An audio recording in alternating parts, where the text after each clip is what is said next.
জানি যে এই জিলহজের প্রথম দশক মানে প্রথম 10টি দিন খুবই গুরুত্বপূর্ণ 10টি দিন। আল্লাহ তাআলার কাছে খুবই পছন্দনীয় এই 10 দিনের আমলগুলো, এমনকি জেহাদের চাইতেও বেশি হাদিসে এসেছে। এবং কালামুল্লাহ মাজিদে আল কোরআন আল কারিমে আল্লাহ তাআলা এই জিলহজের প্রথম 10 দিনের শপথ করেছেন। এই 10 দিনের এবাদত আল্লাহ তাআলার কাছে এত বেশি পছন্দনীয় হওয়ার কারণ হচ্ছে এই 10 দিনে আল্লাহ তাআলা উম্মাহাতুল ইবাদাত অর্থাৎ যত মৌলিক এবাদত আছে সবগুলো মৌলিক এবাদতের একটা সমন্বয় করেছেন জিলহজ মাসের এই প্রথম 10 দিনে, যেটা বছরের অন্য কোনো সময় কিন্তু পাওয়া যায় না।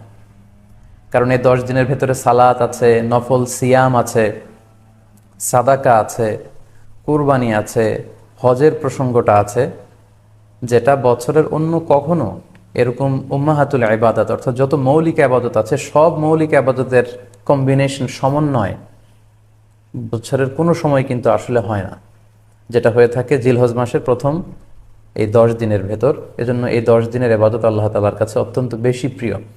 এজন্য আল্লাহ রাসূল সাল্লাল্লাহু আলাইহি ওয়াসাল্লাম এই 10 দিনে যাতে আমরা বেশি বেশি নফল ইবাদত করি আমাদেরকে উৎসাহিত করেছেন। পাশাপাশি আমরা যেন বেশি বেশি তাহমিদ, তাহলিল, তাকবীর দিয়ে এই 10টি দিনকে মুখরিত করে রাখি, এজন্য তিনি আমাদেরকে আদেশ করেছেন। এজন্য এই 10টি দিনে আমরা যেন বেশি বেশি সুবহানাল্লাহ ওয়ালহামদুলিল্লাহ লা ইলাহা ইল্লাল্লাহু আল্লাহু আকবার এই আজকারগুলো যেন আমরা বেশি বেশি পড়ি। এবং আরাফাতের সিয়ামের ব্যাপারে আল্লাহ রাসূল সাল্লাল্লাহু আলাইহি ওয়াসাল্লাম আশা করেছেন যে 9 জিলহজের যে নফল সিয়ামটি অর্থাৎ আরাফার রোজা, এই আরাফার রোজা যে ব্যক্তি রাখবে আল্লাহ রাসূল সাল্লাল্লাহু আলাইহি ওয়াসাল্লাম বলেন যে আমি প্রত্যাশা করি এই সিয়ামের বদৌলতে বিগত একটি বছরের এবং সামনের একটি বছরের যত পাপ হবে এই পাপগুলোকে আল্লাহ তাআলা আমাদের জন্য ক্ষমা করে দিবেন। এবং জিলহজের 9 তারিখ ফজর থেকে কিন্তু আমাদেরকে ওয়াজিব তাকবীর পাঠ করতে হয়। আমরা জানি সেটা শুরু হয় আরাফার দিন ফজর থেকে। 9 তারিখ ফজর থেকে শুরু করে 13 তারিখ আসর পর্যন্ত এই তাকবীরগুলো প্রত্যেক সালাতের পরে পড়া আমাদের জন্য আবশ্যক। আমরা যেন এই নফল আজকারগুলো, এই নফল তাকবীরগুলো যাতে আমরা বেশি বেশি করে দেই। এবং যারা কুরবানি করার জন্য ইচ্ছা পোষণ করেছেন তারা যেন এই 10 দিনের আগেই তাদের মাথার চুল এবং নখ কেটে পরিচ্ছন্ন হয়ে যান। এবং জিলহজের এই 10 দিনে তারা যাতে মাথার চুল না কাটে এবং হাতের নখ না কাটে, এই মর্মে আল্লাহ রাসূল সাল্লাল্লাহু আলাইহি ওয়াসাল্লাম আমাদেরকে গাইডলাইন দিয়েছেন। সব মিলে আল্লাহ তাআলার কাছে এই 10টি দিনের ইবাদত খুবই প্রিয়। এমনকি হাদিসে এসেছে, যেটা আমরা বললাম, যে জেহাদের চাইতেও বেশি প্রিয়। এজন্য এই সুবর্ণ সুযোগটুকুন যেন আমরা কখনোই মিস না করি।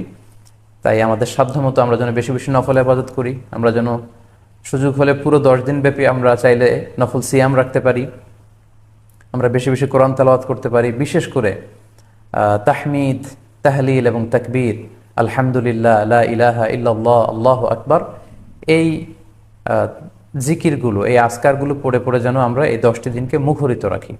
আল্লাহ তাআলা জিলহজ মাসের যে মাহাত্ম্য এবং বারাকা তিনি আমাদের জন্য দিয়েছেন, এগুলো যেন আমরা বেশি বেশি হাসিল করতে পারি। আমিন ইয়া রাব্বাল আলামিন।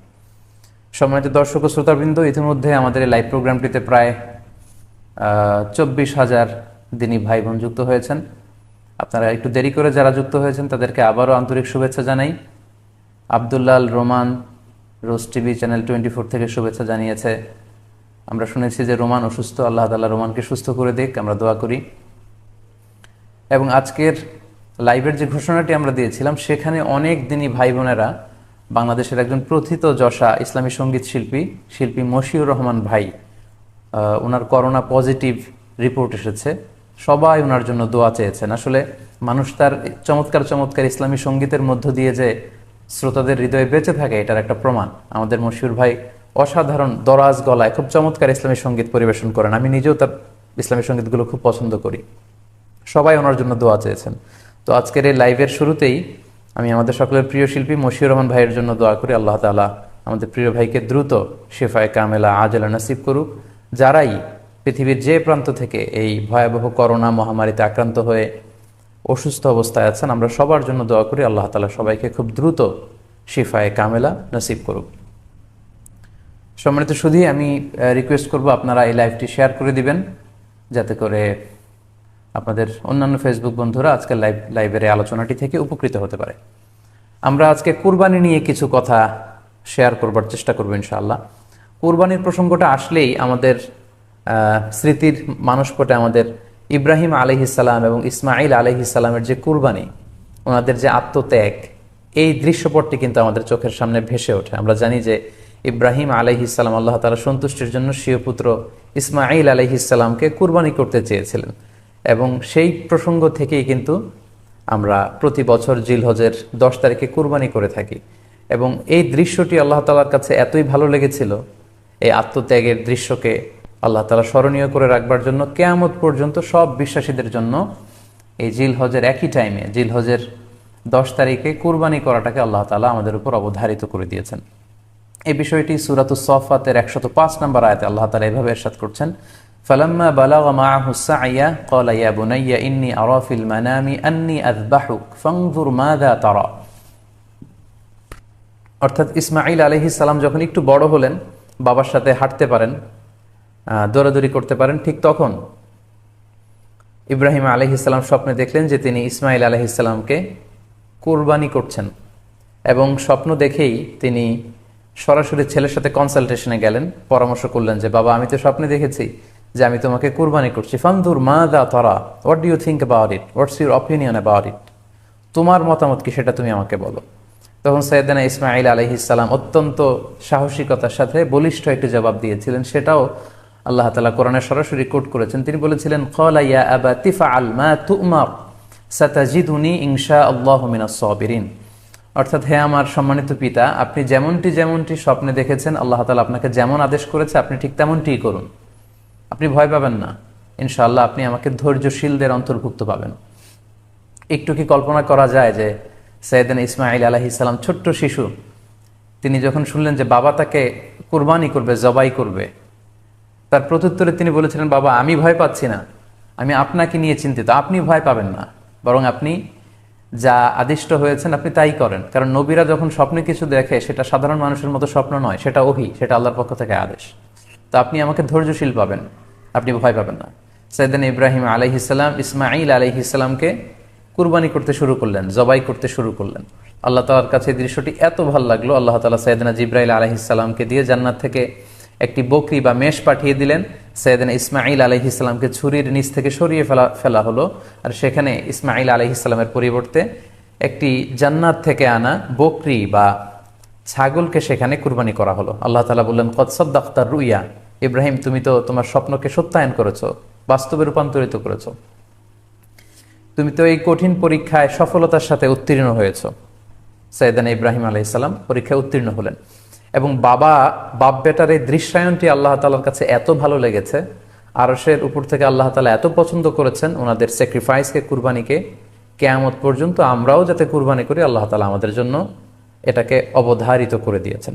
সম্মানিত, শুধু এখানে আমাদের জন্য সবচেয়ে বড় যে শিক্ষণীয় বিষয়, সেটি হচ্ছে সাইয়েদনা ইব্রাহিম আলাইহিস সালামের ঔরসে যখন ইসমাঈল আলাইহিস সালাম আসে, তখন তাফসীর এসেছে ইব্রাহিম আলাইহিস সালামের বয়স ছিল 86 বছর। Could you imagine that? 86 বছর বয়সে যখন একটা সন্তান আল্লাহ তাআলা ওনাকে দান করলেন, আল্লাহ তাআলা বললেন যে সেই সন্তানকে তুমি জবাই করো। আমরা অনেক দম্পতির কথা জানি, তাদের সন্তান হয় না, 15 বছর, 20 বছর, 25 বছর পর অনেক সময় তাদের সন্তান হয়। সেই সন্তানটাকে তারা কত পছন্দ করে, সেই বাচ্চাটাকে তারা কত আদর করে। তো 86 বছর বয়সে আল্লাহ তাআলা ইসমাঈল আলাইহিস সালামকে দান করেছিলেন। এই আদরের সন্তানটাকে আল্লাহ তাআলা বলেন, তুমি কুরবানি করো। কারণ এই বয়স্ক অবস্থায় যখন ইব্রাহিম আলাইহিস সালাম ইসমাঈল আলাইহিস সালামকে পেয়েছিলেন, তখন তিনি হৃদয়টাকে উজাড় করে দিয়ে নিজের ছেলেটাকে ভালোবাসতে শুরু করলেন, এবং হৃদয়ের ভালোবাসার জায়গাটার মধ্যে যে সিংহাসন, সেই সিংহাসনে তিনি ইসমাঈলকে বসিয়েছিলেন। আল্লাহ তাআলা চেয়েছিলেন যে ইসমাঈলকে সেখান থেকে সরিয়ে ওই ভালোবাসার সিংহাসনের জায়গাটাতে তুমি যেন আল্লাহ তাআলাকে স্থান দাও, এবং সেই পরীক্ষাটাই তিনি বেসিক্যালি সাইয়েদনা ইব্রাহিম আলাইহিস সালামের কাছ থেকে করেছিলেন, এবং সেই পরীক্ষায় সাইয়েদনা ইব্রাহিম আলাইহিস সালাম সফলতার সাথে উত্তীর্ণ হয়েছিলেন। অর্থাৎ আল্লাহ চেয়েছিলেন যে তোমার হৃদয়ের ভালোবাসার সবচাইতে বড় জায়গাটা হচ্ছে ইসমাঈলের, তোমার পুরো হৃদয়টা জুড়ে আছে ইসমাঈল। আমি চাই তুমি আমার সন্তুষ্টির জন্য এই ইসমাঈলকে বিলিয়ে দাও, এই ইসমাঈলকে কুরবানি করে দাও। সম্মানিত, শুধু এই স্টোরিটা থেকে আমাদের জন্য শিক্ষা হচ্ছে যে সাইয়েদনা ইব্রাহিম আলাইহিস সালামের হৃদয়ের সবচাইতে পছন্দনীয় বিষয়টা ছিল ইসমাঈল। তিনি ইসমাঈল আলাইহিস সালামকে, নিজের ছেলেকে বেশি পছন্দ করতেন। ইব্রাহিম আলাইহিস সালামের হৃদয়ে যেমনি ইসমাইল ছিল, আমাদের প্রত্যেকের হৃদয়ে কিন্তু এরকম এক একটা ইসমাইল আছে, কল্পিত ইসমাইল, রূপক ইসমাইল। আমাদের কারো হৃদয়ের ইসমাইল হচ্ছে আমাদের টাকা পয়সা, আমাদের কারো হৃদয়ের ইসমাইল হচ্ছে আমার ব্যাংক ব্যালেন্স, আমাদের কারো হৃদয়ের ইসমাইল হচ্ছে আমার দামি গাড়ি, আমাদের কারো হৃদয়ের ইসমাইল হচ্ছে আমার দামি গাড়ি, আমাদের কারো হৃদয়ের ইসমাইল হচ্ছে আমাদের যশ খ্যাতি, আমাদের ক্ষমতা প্রতিপত্তি। এগুলো আল্লাহ তাআলা চান আমাদের প্রত্যেকের যার যার হৃদয়ের ইসমাইল যেটা, সেটাকে আমরা আল্লাহ তাআলার সন্তুষ্টির জন্য উৎসর্গ করতে পারবো কিনা, আল্লাহ তাআলার খুশির জন্য, সেরেফ শুধুমাত্র আল্লাহ তাআলার জন্য আমার হৃদয়ের ইসমাইলটাকে আমি স্যাক্রিফাইস করতে পারবো কিনা। এই শিক্ষাটা দেওয়ার জন্যই বেসিক্যালি আল্লাহ তাআলা এই কুরবানিকে আমাদের জন্য প্রেসক্রাইব করেছেন। আল্লাহ তাআলা চান যে আমাদের হৃদয়ের পুরো জায়গাটা জুড়ে যেন আল্লাহ তাআলার সন্তুষ্টি, আল্লাহ তাআলার ভালোবাসা, আল্লাহকে যে আমরা ফিল করি, আল্লাহকে যে আমরা ভয় পাই, সেই জায়গাটাতে যেন আমরা আল্লাহ তাআলাকে রাখতে পারি। এটাই মূলত আল্লাহ তাআলা আমাদের কাছ থেকে চান। এবং আমাদের জীবনের সব কাজগুলোই হবে শুধুমাত্র কেবলমাত্র আল্লাহ তাআলার সন্তুষ্টির জন্য। এজন্য বিশ্বনবী সাল্লাল্লাহু আলাইহি ওয়াসাল্লামকে কিন্তু আল্লাহ রাব্বুল আলামিন শিখিয়ে দিয়েছেন যে কুল ইন্না সলাতি ওয়া নুসুকি ওয়া মাহইয়ায়া ওয়া মামাতি লিল্লাহি রাব্বিল আলামিন। হে নবী, আপনি বলুন যে আমার নামাজ, আমার কুরবানি, আমার জীবন, আমার মরণ সবটাই তো আল্লাহর জন্য। তাই আমাদের হৃদয়ে যদি আমরা আল্লাহকে স্থান দিতে পারি, আমাদের সব কিছু, সাইয়েদনা ইব্রাহিম আলাইহিস সালাম যেমনি নিজের প্রিয় পুত্র সন্তানকে কুরবানি করেছিলেন, ঠিক তেমনিভাবে আমাদের হৃদয়ের ইসমাইলটাকেও যদি আমরা আল্লাহর সন্তুষ্টির জন্য স্যাক্রিফাইস করতে পারি, কুরবানি করতে পারি, তাহলেই কিন্তু এই কুরবানির শিক্ষাটা আমাদের জন্য বাস্তবায়িত হবে বা সফল হবে। এবং এই শিক্ষাটা দেওয়ার জন্য আল্লাহ তাআলা এই কুরবানির বিধানকে আমাদের জন্য জারি করেছেন, যে আমাদের হৃদয়ে শুধু আল্লাহ তাআলার ভয় থাকবে। এবং এই যে আমরা কুরবানি করবে, কুরবানির রক্ত, গোশত, চামড়া কোনোটাই কিন্তু আল্লাহ তাআলার কাছে পৌঁছে না, পৌঁছে হচ্ছে আমাদের হৃদয়ের ভয়, তাকওয়াটা আল্লাহ তাআলার কাছে পৌঁছে। সূরাতুল হাজ্জের 37 নম্বর আয়াতে আল্লাহ বলছেন, লা ইয়ানালাল্লাহা লুহুমুহা ওয়ালা দিমাউহা ওয়ালাকি ইয়ানালুহুত তাকওয়া মিনকুম। এই কুরবানির রক্ত, কুরবানির গোশত, এগুলো তো আল্লাহর কাছে পৌঁছে না, আল্লাহর কাছে পৌঁছে হচ্ছে তোমাদের তাকওয়া। আমরা কতটা ইখলাসের সাথে, কতটা আন্তরিকতার সাথে, কতটা আনুগত্যের সাথে আমাদের সম্পদ, আমাদের নিজেদেরকে আমরা আল্লাহর কাছে সোপর্দ করতে পেরেছি, আমরা কতটা আল্লাহর সমর্পিত বান্দা হতে পেরেছি, এটাই হচ্ছে এই কুরবানির শিক্ষা, যেটা সাইয়েদনা ইব্রাহিম আলাইহিস সালাম গোটা বিশ্ববাসীর জন্য নিদর্শন এই ঘটনার মধ্য দিয়ে কিন্তু আমাদের জন্য রেখে গিয়েছেন। তাই আমরা এই কুরবানির মধ্য দিয়ে এটা যেন ফিল করি যে আমাদের সবটুকু আমরা আল্লাহর জন্য বিলিয়ে দিতে প্রস্তুত আছি। সম্মানিত, শুধু এই কুরবানির দিনে ইয়াউমুন নাহারে বা 10 জিলহজে আমরা যে কুরবানি উদযাপন করব, ঈদুল আজহা উদযাপন করব, এই দিনের সবচাইতে প্রিয় আমল হচ্ছে আল্লাহ তাআলার কাছে পশু জবাই করে, যেটা আমরা বলেছি ইব্রাহিম আলাইহিস সালামের সেই ঘটনার, সেই দৃশ্যায়নের পুনরাবৃত্তি আল্লাহ তাআলা সেটা দেখতে চান। আমরা পশু জবাই করে রক্ত প্রবাহিত করে দেয়, এটা আল্লাহ তাআলার কাছে খুবই পছন্দনীয়। সুনানে তিরমিজিতে এসেছে, আয়েশা রাদিয়াল্লাহু তাআলা আনহা থেকে বর্ণিত, তিনি বলেন, আন্না রাসূলুল্লাহ সাল্লাল্লাহু আলাইহি ওয়াসাল্লাম ক্বাল, আল্লাহ রাসূল সাল্লাল্লাহু আলাইহি ওয়াসাল্লাম বলেছেন, মা আমিলা আদামিয়ুন মিন আমালিন ইয়াউমান নাহার আহাব্বা ইলাল্লাহি মিন ইহরাকিদ দাম। অর্থাৎ ইয়াউমুন নাহারে 10 জিলহজে পশু কুরবানি দিয়ে সে পশুর রক্ত প্রবাহিত করে দেওয়ার চেয়ে শ্রেষ্ঠ কোনো আমল আর আল্লাহর কাছে হতে পারে না, এর চেয়ে কোনো প্রিয় আমল আল্লাহর কাছে নেই। তার মানে কুরবানির দিনে সবচাইতে প্রিয় আমল, আল্লাহর কাছে পছন্দনীয় আমল হচ্ছে কুরবানি করা। তাই আমাদের যাদের সাধ্য আছে আমরা যেন বেশি বেশি কুরবানি করি। সম্মানিত, শুধু আমরা জানি যে এই কুরবানিকে আল্লাহ তাআলা আমাদের উপর আবশ্যক করেছেন। কুরবানির হুকুম সম্পর্কে যদি বলি তাহলে বলবো যে এটা ওয়াজিব হানাফি স্কুল অফ থট অনুযায়ী, কিন্তু অন্যান্য মাযহাবে এটাকে সুন্নাতে মুআক্কাদা বলা হয়েছে। মেজরিটি স্কলাররা, জুমহুরুল ফুকাহা, ইমাম শাফিঈ, আহমদ এবং ইমাম মালিকদের মতে, তাদের মতে এটা হচ্ছে সুন্নাতে মুআক্কাদা। কিন্তু হানাফি মাযহাবে এই কুরবানি করা হচ্ছে ওয়াজিব।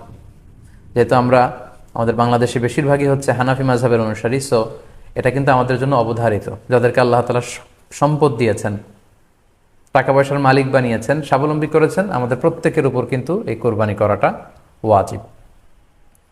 যেহেতু কুরবানি একেবারে আমাদের সন্নিকটে, সো এই কুরবানি নিয়ে আমাদের মধ্যে অনেক ধরনের প্রশ্ন রয়েছে। এবং বিগত কয়েকদিন ধরে আমার ফেসবুক পেজের বিভিন্ন স্ট্যাটাসে, আমার মেসেজ অপশনে অনেক ভাই, দিনী ভাই এবং বোনেরা অনেক প্রশ্ন করেছেন। আসলে এতগুলো প্রশ্নের উত্তর আসলে আমাদের পক্ষে করা সম্ভব হবে না। সেখান থেকে খুবই কন্টেম্পোরারি, খুবই রেলেভেন্ট, প্রাসঙ্গিক 2-1টি প্রশ্নের ব্যাপারে আলোচনা করে আমরা আজকের এই সংক্ষিপ্ত লাইভটি শেষ করবো ইনশাআল্লাহ। খুব বেশি যে প্রশ্নটি করা হয়েছে সেটি হচ্ছে, জানতে চাওয়া হয়েছে 7 ভাগে কুরবানি করা যাবে কিনা। এই ধরনের প্রশ্ন কিন্তু আমরা আগে শুনতাম না। রিসেন্টলি কিছু কিছু স্কলারদের আলোচনা বা এতে করে লোকজন হয়তো বিভ্রান্তিতে ভোগেন কিংবা একটা ধোঁয়াশা তৈরি হয়, ফলে এই প্রশ্নটি করা হচ্ছে। আমরা আবহমান কাল থেকে আমাদের প্রিয় মাতৃভূমি বাংলাদেশে হয়তো ছাগল কুরবানি দিয়েছি অথবা গরু কুরবানি দিয়েছি সর্বোচ্চ 7 ভাগে।